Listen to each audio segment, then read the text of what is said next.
Hello world. I'm making this video today to answer a couple questions my friend had for me today about my experience with ketosis and the ketogenic diet. Um, she asked me, how did I know where to start and what benefits have I experienced? My reply was that's a loaded question. Um, there's a lot of information for each one of those questions in regards to my experience. And she asked me for a synopsis, which is something I'm not very good at. I'm not good at summarizing. I'm very good at ranting and going on tangents. So to be able to answer a question that already requires a lot of information, uh, it would be too much to do via text or typing. I hate typing. So I decided to make a couple notes to make sure I cover, the information I want to cover, and I'll try not to stray off of those points. Um, so her first question was, how did you know where to start? And the second question was, what benefits have you experienced? Um, so how did I know where to start? Well, I didn't. Um, I I didn't come across the ketogenic diet because I was looking up diets to lose weight or anything like that. I ended up having a appendicitis and I had to have my appendix removed, so they did performed the appendectomy. So I don't have my appendix anymore. And that kind of triggered my health scare because I'm not in my 20s anymore. And I never really was too concerned with my health. I just kind of assumed I was doing bad and didn't worry about the consequences too much. But after my appendectomy, I started having a lot of digestive issues and lots of funky symptoms that I will try not to go into too deep because it's too much information. So the point is that's what triggered my health scare, and so I started uh, trying to figure out what was wrong with me, why I was feeling so bad, and I didn't have a doctor yet, so I went to the ER a couple times, and they got mad at me.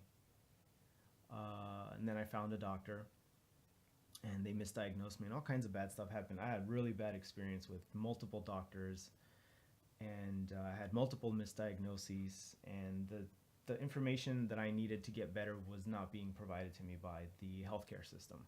They were trying to give me pills I didn't need and weren't giving me the information I needed to be able to manage my own health. So I got frustrated with them and decided to start doing the research myself. They told me I was pre-diabetic, so I said, okay, what's diabetes? Started investigating that. Told me I had high cholesterol, so I started investigating that. High blood pressure, started investigating that. Neuropathy. I mean, you name it, dude. I was investigating everything. And when you investigate health things, it can get pretty daunting and pretty scary, and there's just an obscene amount of information. Um, so I didn't really start anywhere. I just kind of dove in and was consumed by medical and physiological information. And it turns out, I figured out what was going on with my body. I'm not gonna get into that because that's like half an hour on its own. Um, but I did try different diets such as vegetarian, vegan, paleo, and none of them were working out for me. Uh, and interestingly enough, my doctor, um, introduced me to a podcast where they were interviewing a lot of doctors and researchers, and keto kept coming up, and I thought it was really interesting, the science behind it and the cholesterol information, um, the true understanding of fat in our bodies and dietary intake and all that. So I mean, I was researching everything about digestive stuff, right? So elimination diets, autoimmune diets, just a bunch of stuff. I'm sorry for these long pauses, but it was a lot of stuff that I went through, and the point that I'm trying to make is that I there was no one place where I started. There's lots and lots of information out there, videos on YouTube, podcasts, articles, and stuff like that.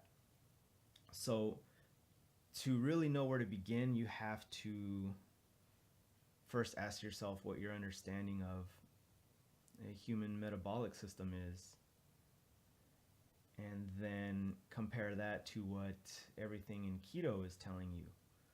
Um, Maybe we should take a step back.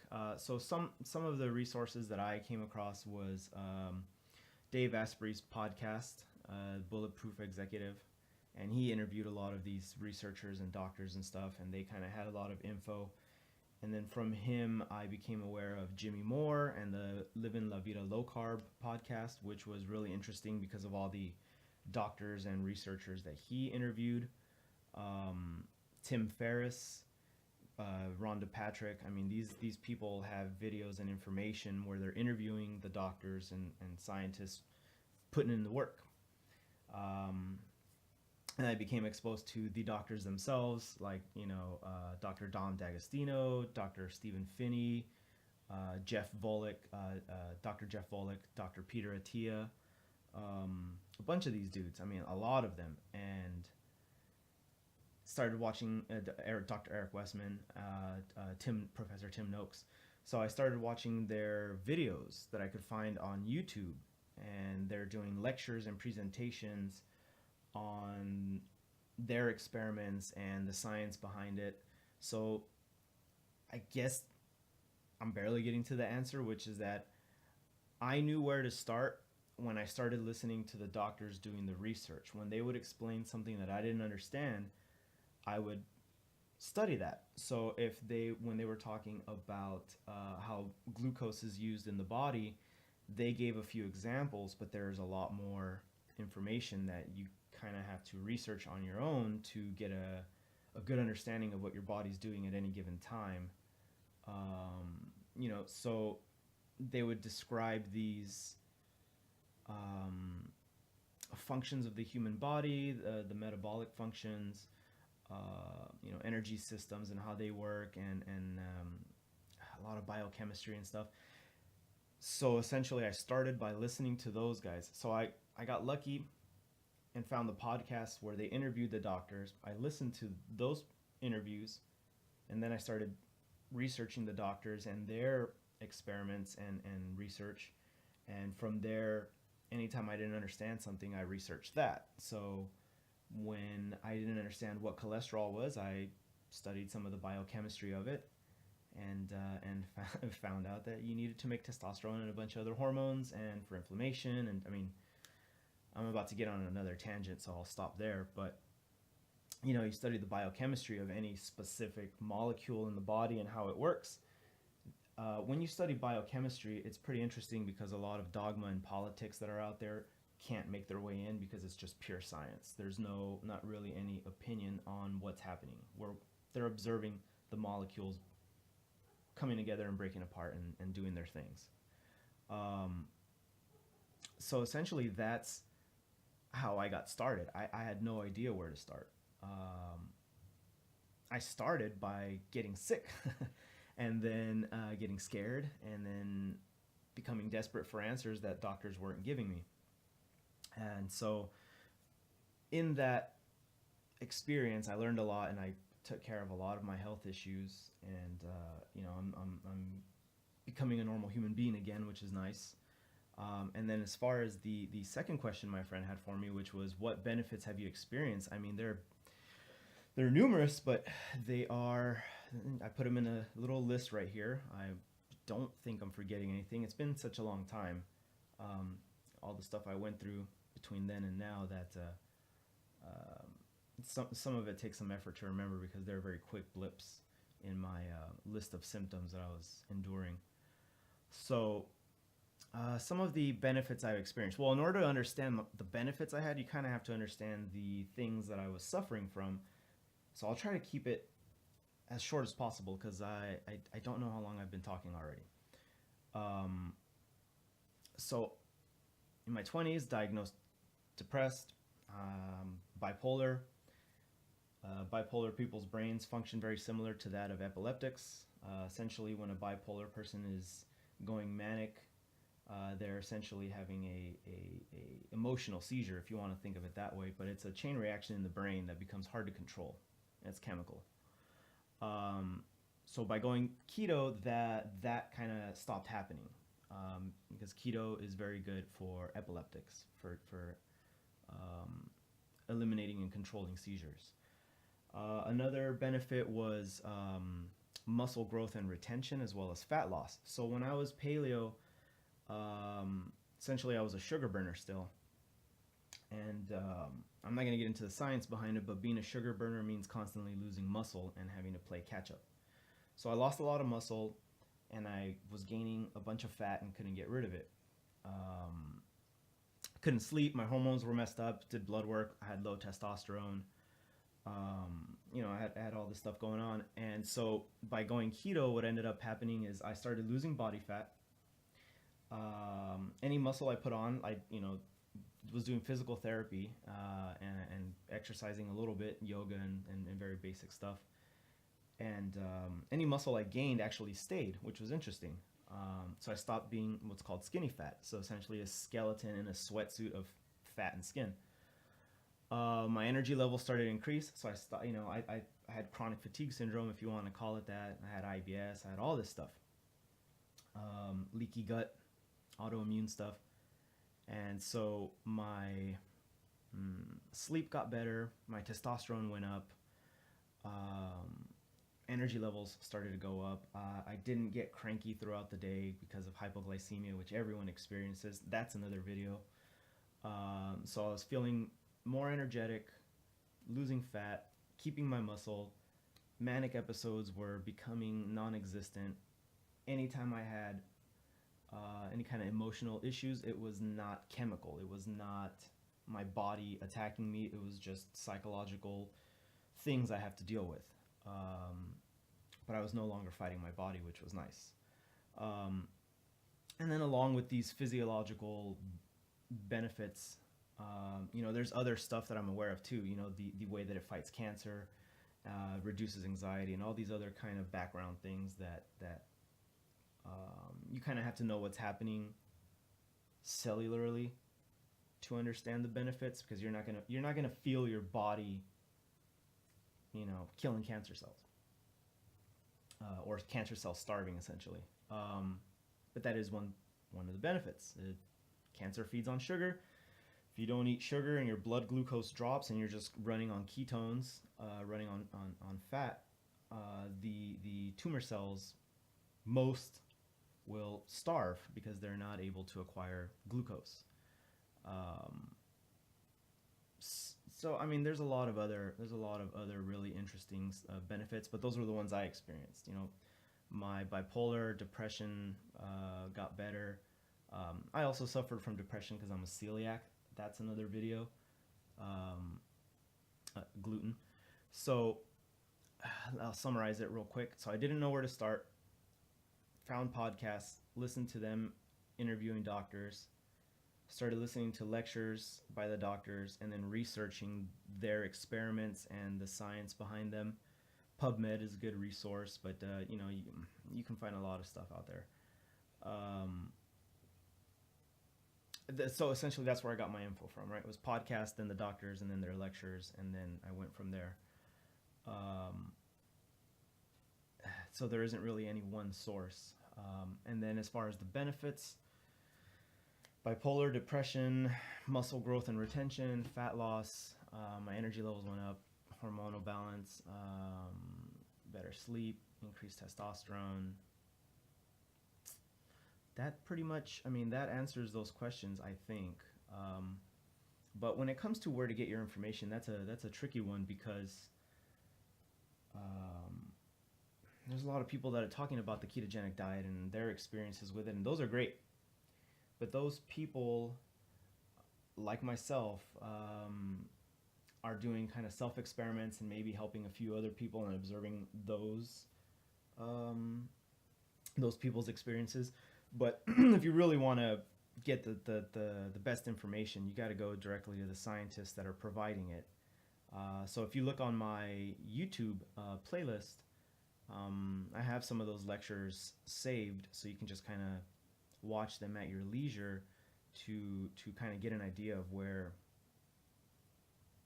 to start using the best information. Because if you start using some random person's keto information, like if I just started telling you what to do,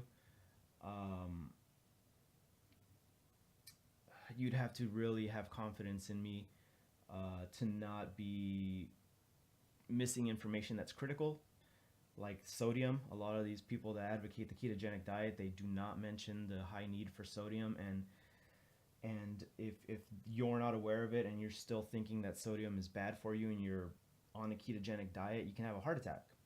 Not because of cholesterol, but because of electrolyte imbalance.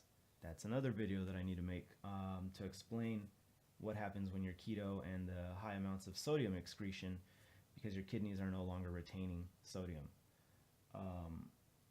So you really want to get your information from the guys covering all the science, and then study any of the science that you don't understand. And really the way I research and study things is that I dive into it until I hear the same stuff over and over and over again, until I'm no longer being exposed to new things. Then when I've reached that point of saturation, that means I can then kind of put all that knowledge together and see what I believe to be true and what I believe might be a little skewed or incorrect or missing information, and fill in those gaps to get my own perspective on the landscape that is, ketogenic diet or whatever. So for example, if you talk to a doctor who doesn't know about it, he's going to tell you that the ketogenic diet's bad for you. If you talk to a vegan, they're definitely going to tell you the ketogenic diet's bad for you. But I'll leave you with this question that you can ask anybody that tells you that fat and cholesterol are bad for you, and that would be to ask them, what is the purpose of cholesterol in your body? If they can't tell you that, what the body needs and uses cholesterol for, you cannot rely on all the information that they're going to give you in regards to cardiovascular health, fat, energy systems, glucose, cholesterol, hormones, etc. Because understanding what cholesterol is it's a very important thing to be aware of, and not a lot of people are. I know some. I know enough to have confidence in cholesterol, but I don't know enough to tell you 100% of all the things that it does. I can tell you some of the most important ones, and that's helping with inflammation and tissue healing, as well as being building blocks to make a bunch of hormones, testosterone specifically. And that one was important to me because I had low testosterone. Why? Because I was on a low-fat, low-cholesterol diet. How am I going to make testosterone without cholesterol? And if my body is not utilizing the cholesterol it makes on its own properly, then I get screwed like I did. So I'm starting to rant, and I believe I've answered both the questions as best as I can. So I will end the video now. If anybody watching this has any questions on any of the stuff I said, or any other just general questions, I can try to make videos to answer those until I reach a point where I am able to make make my own videos with real detailed information covering very specific topics, like lipid management, cholesterol, inflammation, leaky gut, hormone balance, just all those different topics. They're each very deep and have a lot of information, and it's very hard for me to generalize and summarize, because whenever you summarize, you're missing really important information. I think summarizing is fine after all the information has been presented. If you summarize and that person doesn't know anything about what you're summarizing, it's guaranteed that there's a lot of information that's going to be critical for proper context. I also apologize for not enough eye contact, but I'm not used to talking at a camera. So I will leave you guys with this rant. Hopefully it's been, hopefully this information is useful for you guys. And like I said, if you have any questions, you can contact me through here, through YouTube, or you can check me out on Instagram. Same thing, BravoMateo, and you can see, you know, pictures of the food I eat, and some of that kind of random information. Um, so yeah, those are the two ways you can contact me: Instagram or YouTube. I don't know how to end a video, so I'll say thanks for watching, and I don't know, send me messages. Bye.